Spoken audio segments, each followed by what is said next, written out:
Esto es Acoge Propone, el podcast sobre derechos y convivencia de la Federación Sur Acoge. Durante décadas, la Unión Europea se ha presentado al mundo como un proyecto basado en la democracia, la libertad y la defensa de los derechos humanos. Pero muchas organizaciones sociales advierten que las últimas decisiones en política migratoria se alejan de ese modelo, construyendo un concepto de Europa fortaleza más que de una Europa como espacio de acogida, inclusión y oportunidades. Hoy, en Acoge Propone, vamos a estar hablando del Pacto Europeo de Migración y Asilo, que es un nombre muy técnico, pero bueno, que vamos a intentar desgranar. Es complejo, pero que afecta a algo muy sencillo, que se trata de cómo tratamos a las personas que atraviesan fronteras y llegan a países como España.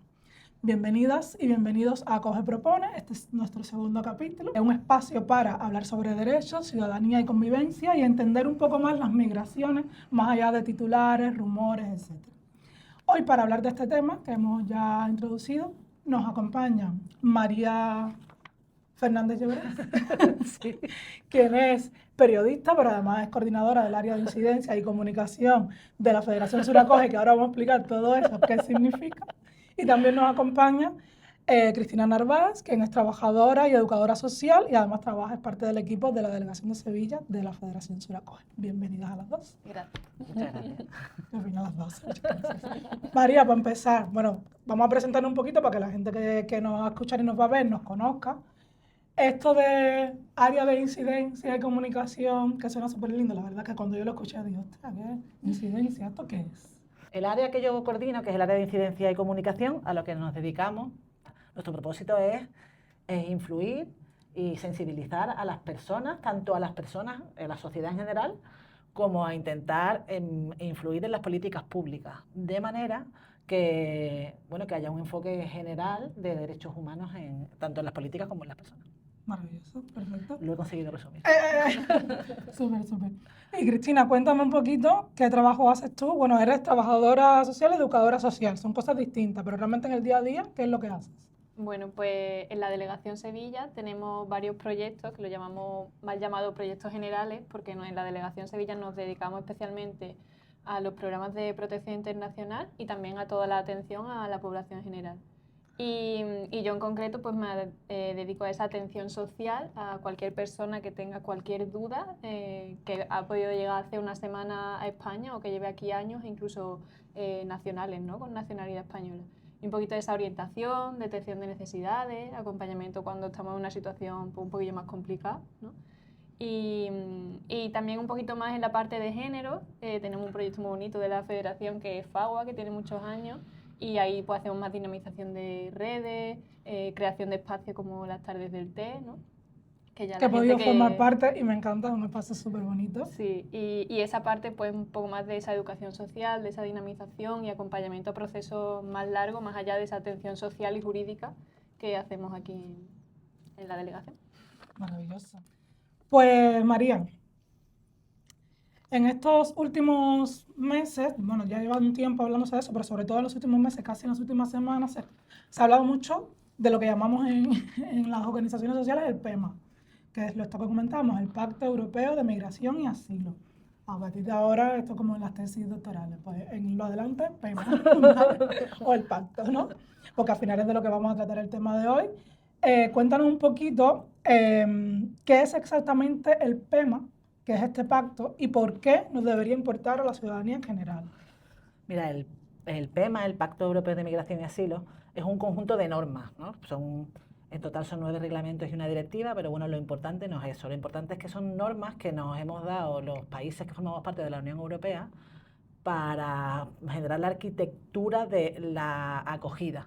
Cuando las personas que están en proceso migratorio llegan a las fronteras con Europa, estas normativas lo que hacen es regular cómo los vamos a tratar, en definitiva, ¿no? Lo que hace el Pacto Europeo es decirle a las personas que entran en frontera pues lo que va a suceder con ellas. Entonces, lo que tiene de más novedoso el pacto, que es por lo que las organizaciones sociales hemos estado muy preocupadas, es que, digamos que hay como una fórmula nueva de entrada.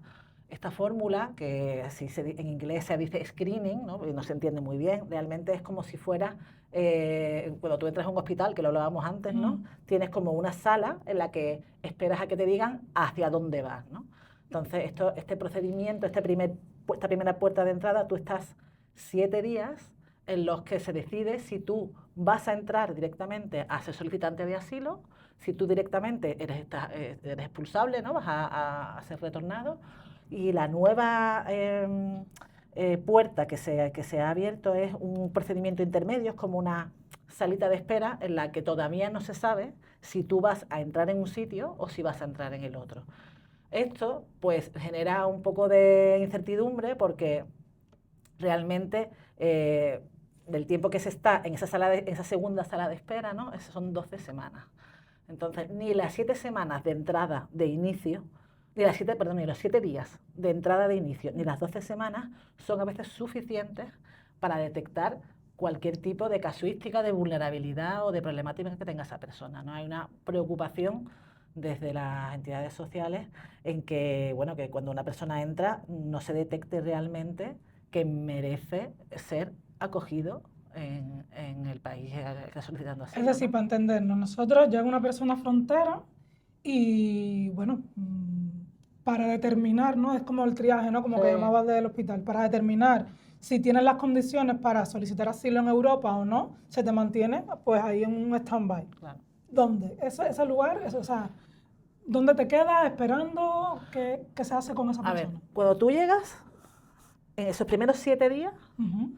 se establece las 3 fórmulas que hemos dicho. O bien te vas, o bien eres solicitante de asilo, o bien eres retornable, o bien te quedas esperando A que se decida hasta tu 12 situación. semanas más, ¿vale? Vale. Esos 7 días, hasta ahora lo que se estaba comentando que podía ser en unos centros que se llaman los CATES, ¿vale? Que son centros que no son de régimen abierto y son centros en los que la persona pues, puede estar a la espera en régimen abierto a ver qué va a ser de su situación. ¿Qué sucede? El siguiente paso es, si ahora te dicen, bueno, entras en el procedimiento de asilo natural, entras y ya está, la cuestión está ahora en si entras en el procedimiento este intermedio en esta sala de espera. Ahí la pregunta que nos hacemos y todavía no está resuelta, la Administración española no la tiene resuelta, aunque sí, nosotros intuimos la respuesta, ¿no? Es dónde vas a estar ahí mientras se decide al final qué va a suceder contigo, ¿no? En esa sala de espera intermedia, ¿a dónde vas a ir? O sea, ¿a dónde vas a ir? ¿Vas a ir al retorno? O sea, ¿o vas a entrar en asilo? En ese momento de espera, ahí intuimos que van a ser en centros de internamiento cerrados, intuimos, pero no está confirmado.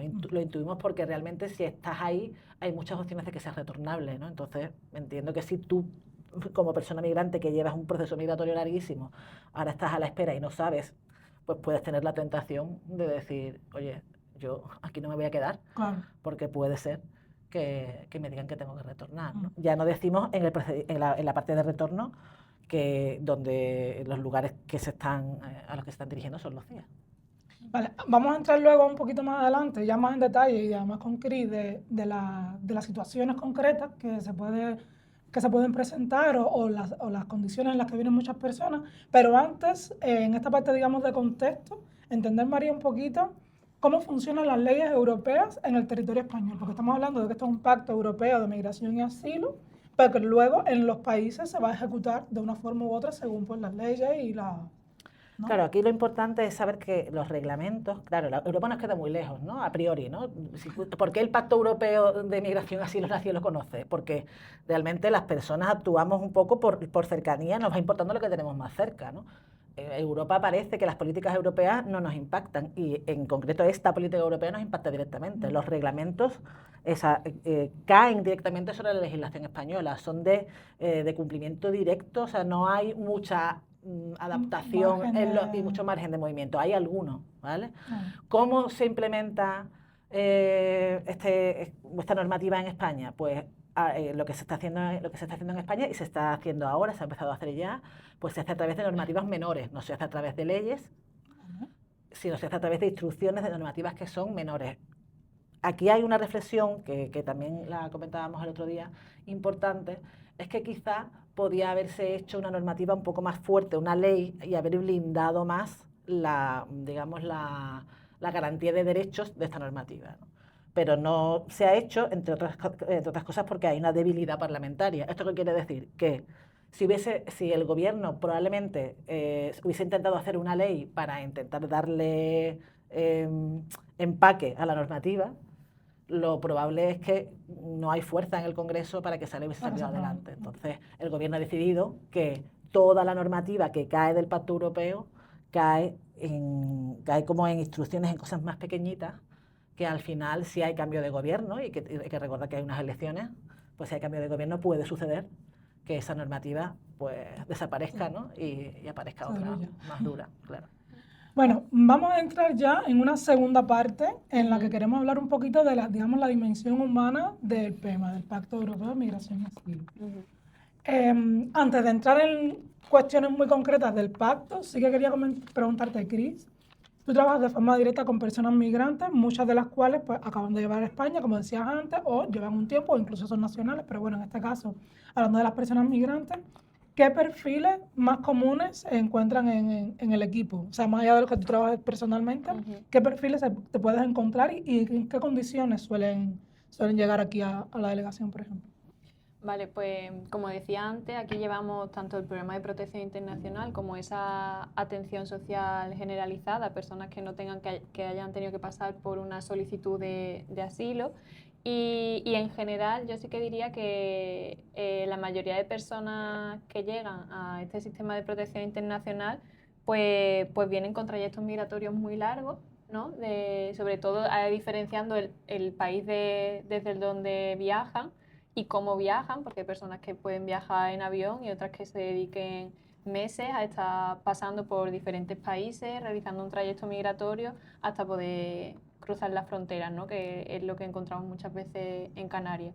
Y esas personas pues pueden llegar de diferentes maneras, ¿no? Porque es verdad que las personas que vuelan o que llegan de una forma más rápida, aunque su trayecto migratorio no haya sido tan largo, son años de toma de decisiones, de decidir si verdaderamente qué dejan atrás, si se sienten tan en riesgo como para tomar la decisión de huir de su país, o que tengan otros motivos y sueños y aspiraciones de proyecto de vida, de proyecto migratorio, que es lo que decimos. Entonces ahí sí que es verdad que se mezclan mucho todas esas personas que salen huyendo por situaciones de conflicto, por motivos de violencia de género o de razón de género, con historias de situaciones de trata que bien vengan desde origen o se hayan dado durante el trayecto.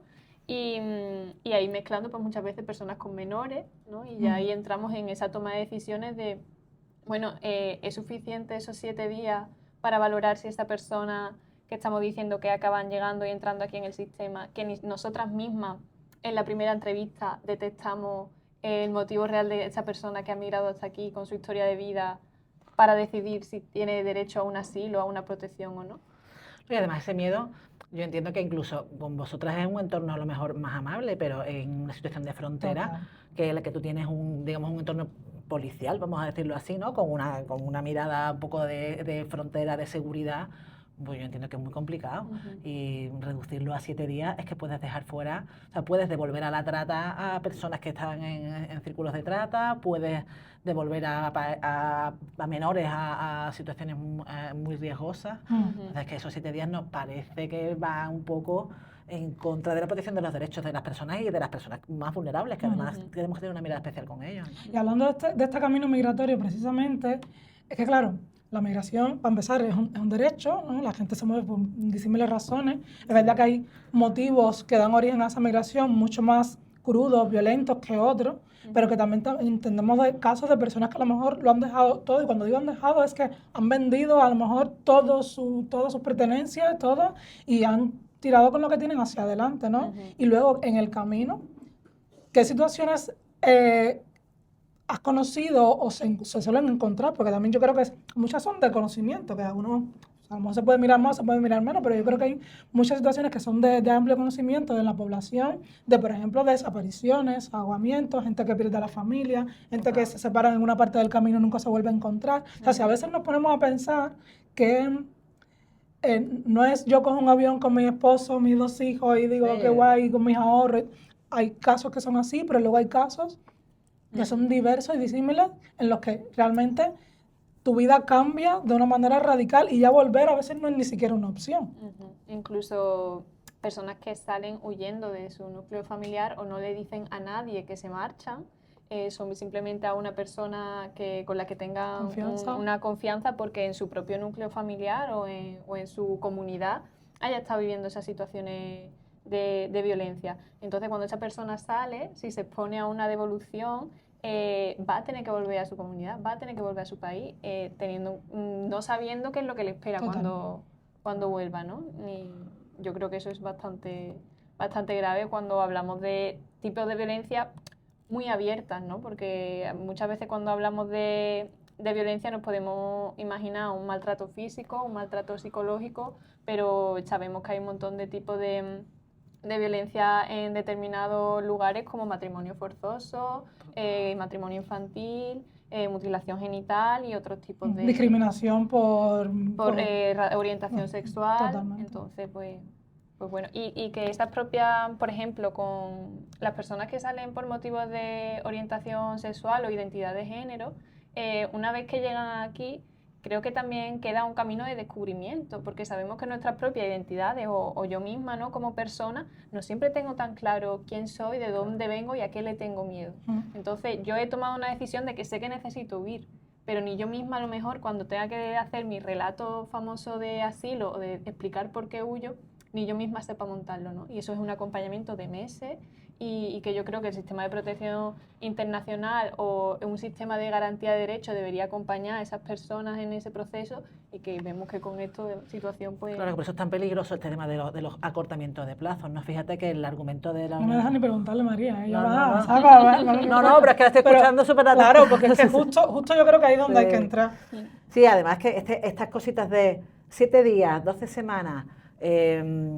fíjate que el argumento principal, que uno de los argumentos que decía Europa, ¿no? Para justificar esta nueva política migratoria era, pues vamos a hacer una política responsable y solidaria, ¿no? Y nos preguntamos, ¿responsable para quién y solidaria para quién, ¿no? Porque al final la responsabilidad sería asegurar que las personas que nos necesitan, que yo diría que son muchas o son la mayoría, yo creo que nadie huye en principio por gusto, ¿no? O todo el mundo huye o se marcha por una causa más que justificada, ¿no?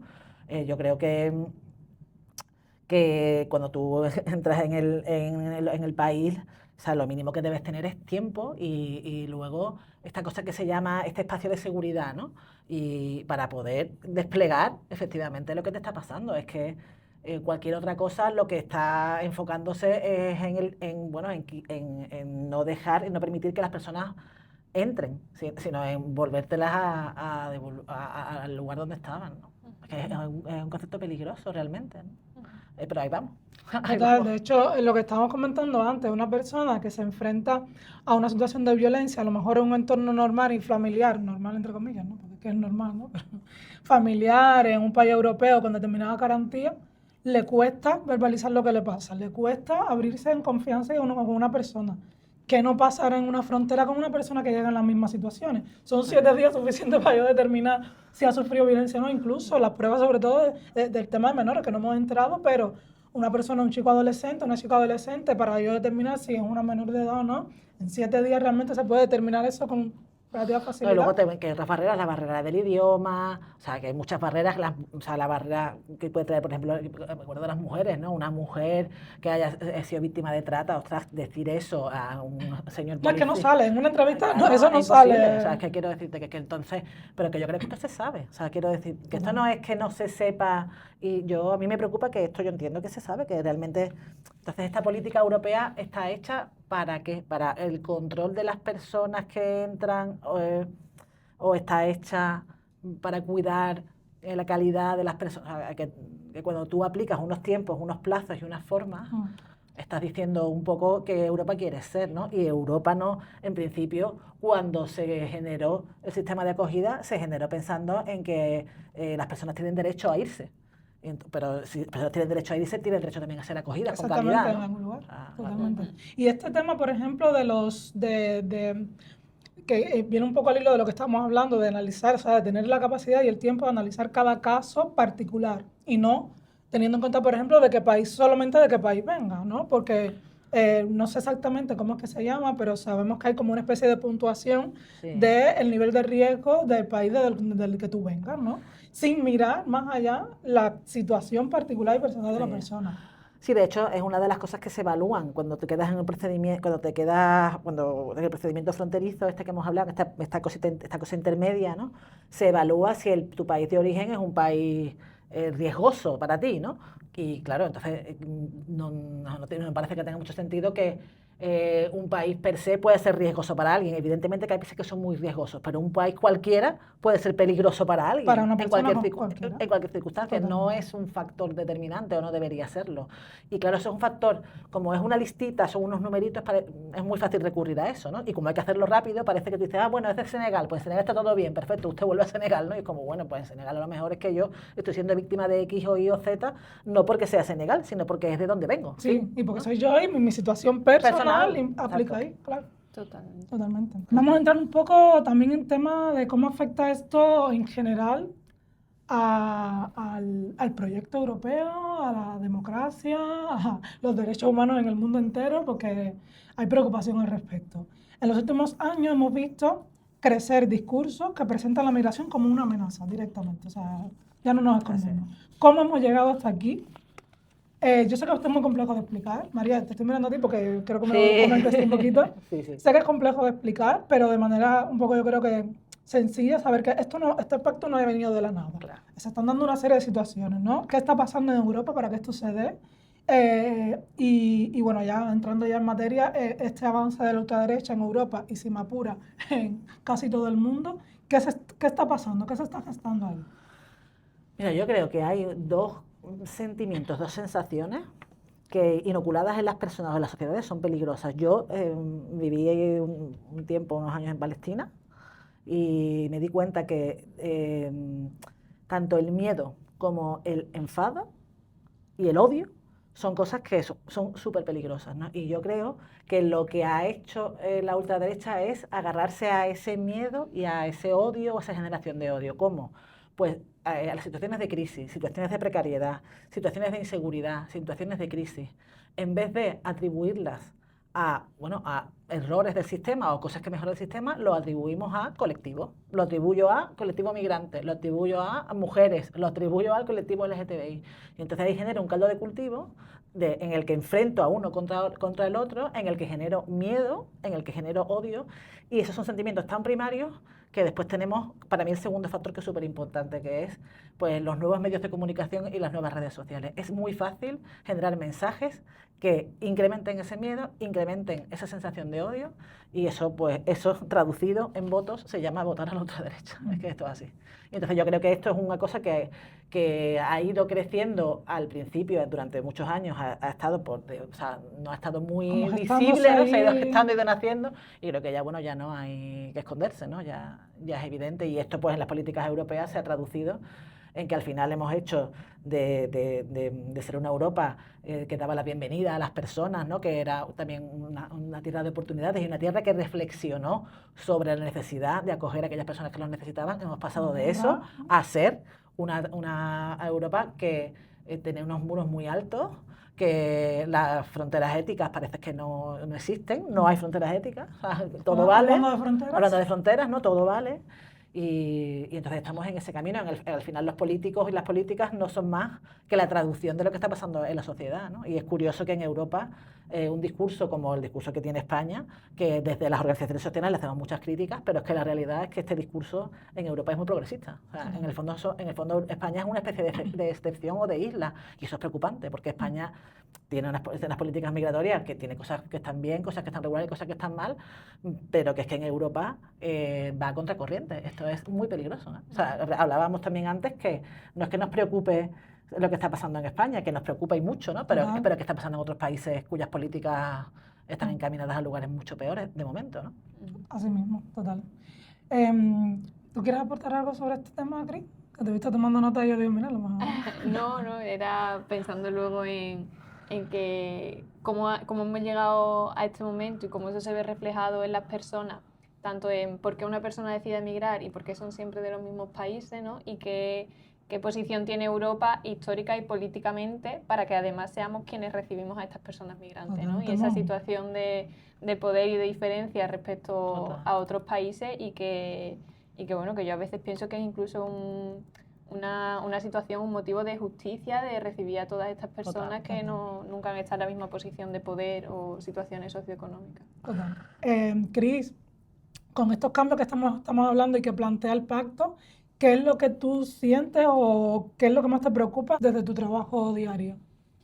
Bueno, pues yo creo que con estos discursos de odio, con la crispación, ¿no? del ambiente, de la convivencia, de la necesidad de defender lo nuestro y que todo lo que no sea de aquí parece que es peligroso o que amenaza mis situaciones de derecho, al final se refleja, yo creo que en una mayor exposición a vulneraciones de derechos de nuevo, ¿no? Como ese ciclo. ¿Por qué? Porque al final las propias personas reciben ese miedo, viven con ese miedo, porque muchas veces cuando generamos esos discursos no solo creamos titulares y las personas que siguen esa ideología o esas ideas lo siguen reproduciendo, sino que las personas hacia las que van dirigidas son víctimas también de esto y viven también con ese miedo y se sienten culpables, ¿no? Como de yo estoy haciendo algo mal aquí porque todas estas personas me están diciendo esto. Incluso una anécdota que yo digo mucho, ahora con la regularización, ¿no? Se llama regularización extraordinaria, ¿no? De la disposición 21ª, la gente no lo llama así,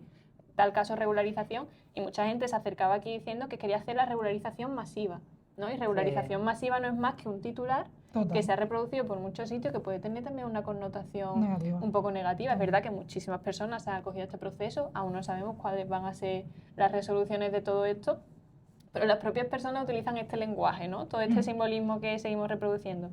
Y una mayor exposición de vulneración a derechos va a significar pues más personas con condiciones de trabajo más precarias que acepten determinados abusos o situaciones que nadie estaría aceptando por esos mismos miedos a denunciar, a alzar la voz y a decir que lo que yo estoy viviendo no es digno, ¿no? Como hemos detectado en muchas personas y mujeres de internas, ¿no? O cuidadoras que están en unos regímenes pues excesivamente precarizados y muy expuestas a una gran vulneración de derechos, que en España se ha hecho un recorrido muy grande con muchas plataformas y sindicatos de trabajadoras del hogar, pero que sabemos que ahí sigue habiendo una situación muy grave y que al final están cuidando a las personas, están generando bienestar. Claro, para que los hijos de esas personas que están cuidando puedan tener un trabajo en el banco, en el colegio, en el centro de salud, hay que haber unas personas que están cuidando a esos padres, ¿no? O para que podamos comernos la fresa que nos comemos tan rica, o hay personas que están en el campo, es decir, que al final son sostenedoras del sistema. Sí, de hecho los colectivos de trabajadoras del hogar muchas veces defienden eso. Se sabe, yo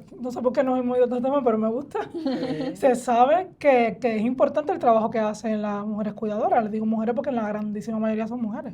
Pero se sabe el trabajo y muchas veces hasta se reconoce. El tema es reconocer los derechos también, que ¿sabes? Que no estamos aquí, vamos a echar una mano, no, que somos trabajadoras y tenemos unos derechos, y somos personas y tenemos unos derechos como personas que somos. Sí, pero es verdad la sensación está de que piden disculpas, lo que está diciendo. Con miedo. Pedir disculpas a estar aquí y eso va, además, este pedir disculpas también va en no darte cuenta de que tus derechos están siendo vulnerados, o sea que eso es súper peligroso porque esa es la victoria del círculo de poder. Sabemos que cuanto menos acceso a derechos tengan las personas, más situaciones de abuso van a existir y menos detección de esa realidad vamos a tener y menos figuras o herramientas para proteger a las personas vamos a tener, ¿no? Tanto al final la aplicación del tema, yo creo que lo vemos también yo desde organizaciones sociales, movimientos sociales o espacios de bueno, cada vez que se nos están acabando más los recursos, es que cada vez vamos a tener menos puertas a las que llamar y quizás las personas ya no sepan, como tú dices, dónde pedir información o dónde reclamar sus derechos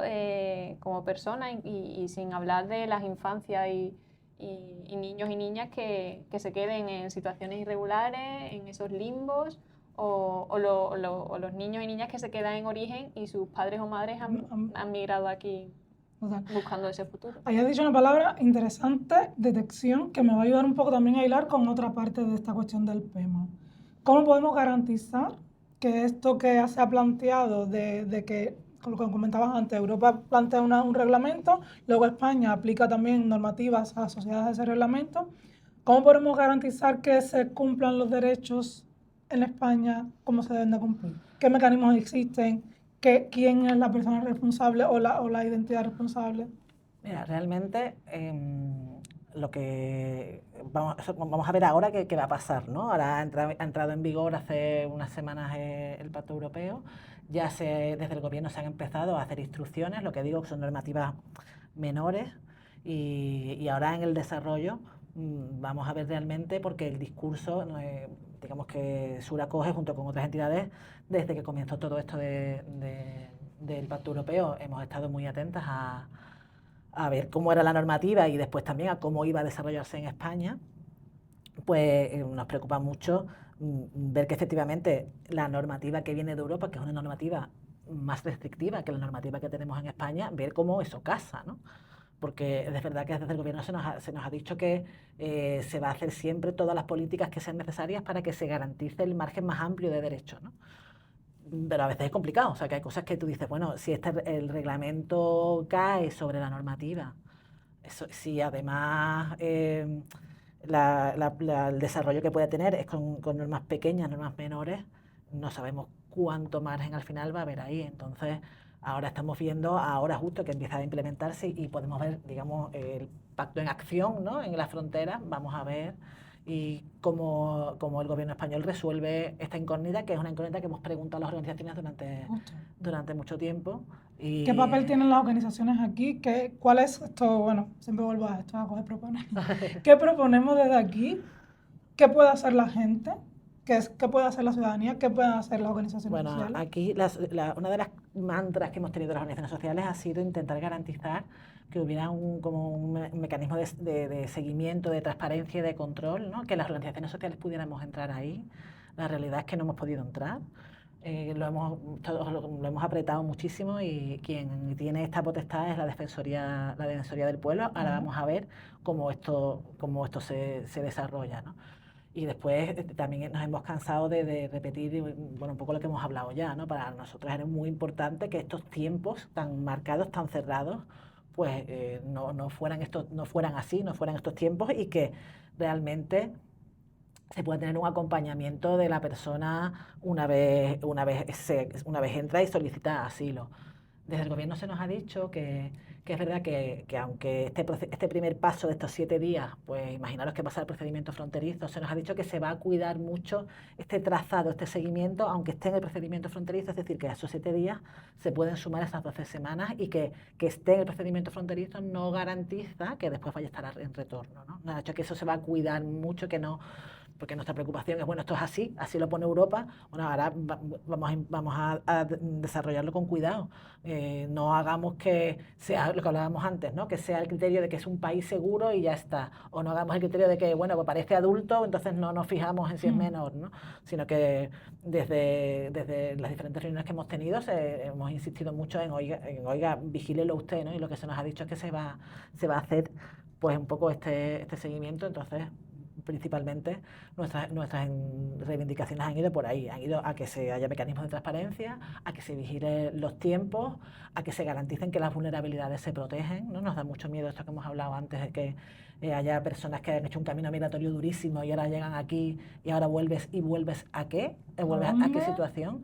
También nos preocupa un montón que ha salido aprobado hace poco el reglamento de retorno. No sé si recordáis unas imágenes que han salido hace poco del Parlamento Europeo aplaudiendo un reglamento lo que permite es que cuando se te da la orden de expulsión, este proceso de retorno, tú lo puedas hacer y puedas estar en espera en terceros países, países que se consideran seguros, pero que no sabemos si garantizan los derechos de las personas una vez están allí.